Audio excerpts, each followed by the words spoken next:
Almost a month ago, a former Idaho State University employee was convicted with stealing over $116,000 from student clubs.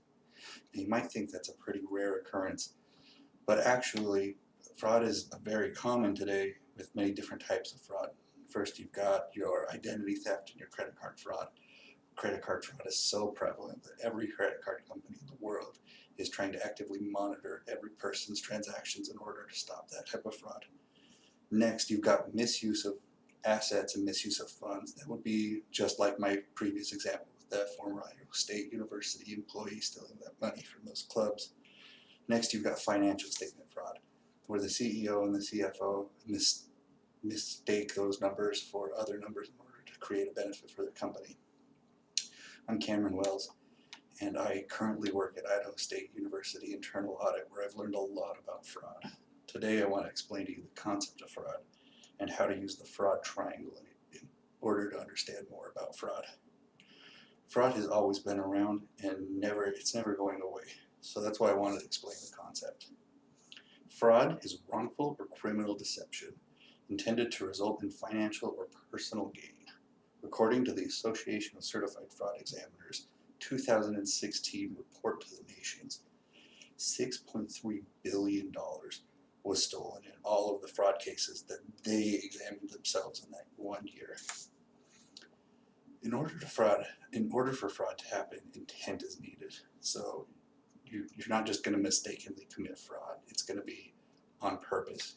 You don't mistakenly write yourself a check or mistakenly take home money and forget about it. That's not a typical thing. But it's wrong to assume that every mistake you see in a company's financial statements or in their assets is a fraud. Everyone needs to be treated innocent until proven guilty. That doesn't mean you need to fully trust everyone. My boss, a certified fraud examiner, says that you always trust what they say, but you still need to verify what they're saying. Fraud is a very difficult concept, so professionals need to hold a certified fraud examiner's license in order to understand fraud enough to prove it. The Association for Certified Fraud Examiners is the body in charge of certified fraud examiners, and it states the minimum requirements in order to get a CFE would be holding a bachelor's degree or work experience. If you're going to go the work experience route, you need 2 years of work experience in a fraud-related field in order to count for 1 year of a bachelor's degree. So you would need 8 years in a fraud work in order to create a bachelor's degree worth of education.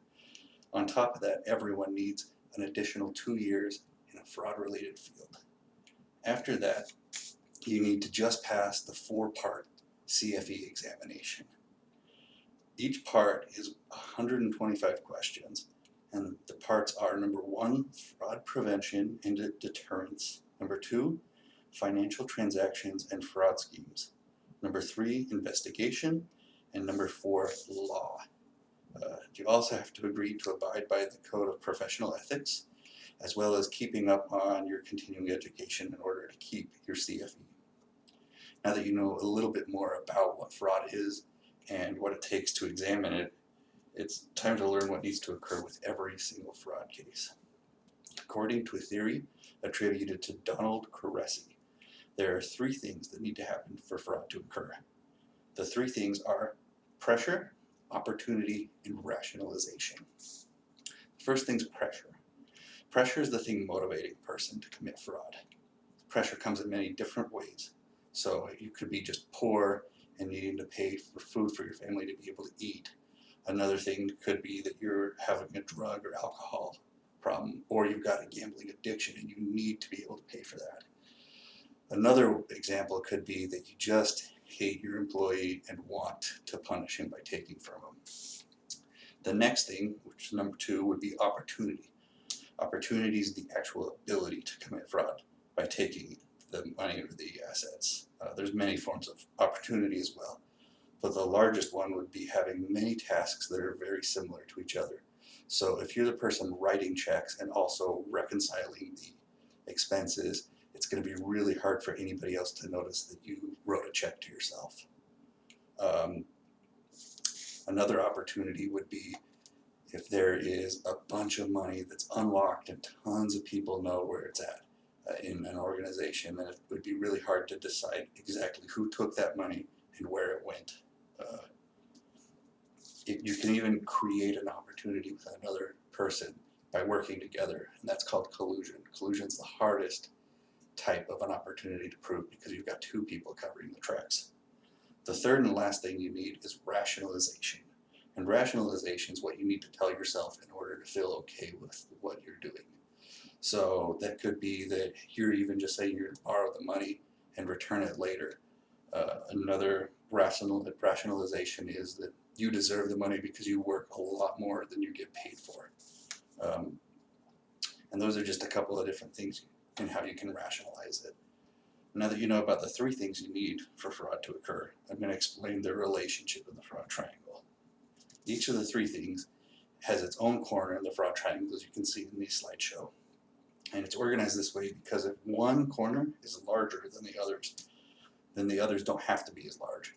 So in this next slide, you see that if the pressures are large enough, then the other two don't have to be so large for somebody to try to commit fraud. However, if this opportunity is so small, then you're probably going to get caught because you were pushing yourself too hard. And that's probably a good thing because you probably wanted to get caught right away instead of stealing $116,000 and dealing with that in the court of law. Likewise, if the opportunities are so large that it would be really easy to rationalize taking that money because you need it and it's just out in the open for you anyway, and you wouldn't need as much pressure in order to actually want to commit that fraud. The fraud triangle is organized this way so that you can be able to be an example for all different types of circumstances. And now that you know more about fraud, you can understand how it happens when you see it. In conclusion, I have explained the concept of fraud and the three things necessary for fraud to occur. Now you can use this information to apply the fraud triangle to understand a little bit more about these cases you hear where fraud is involved. Thank you.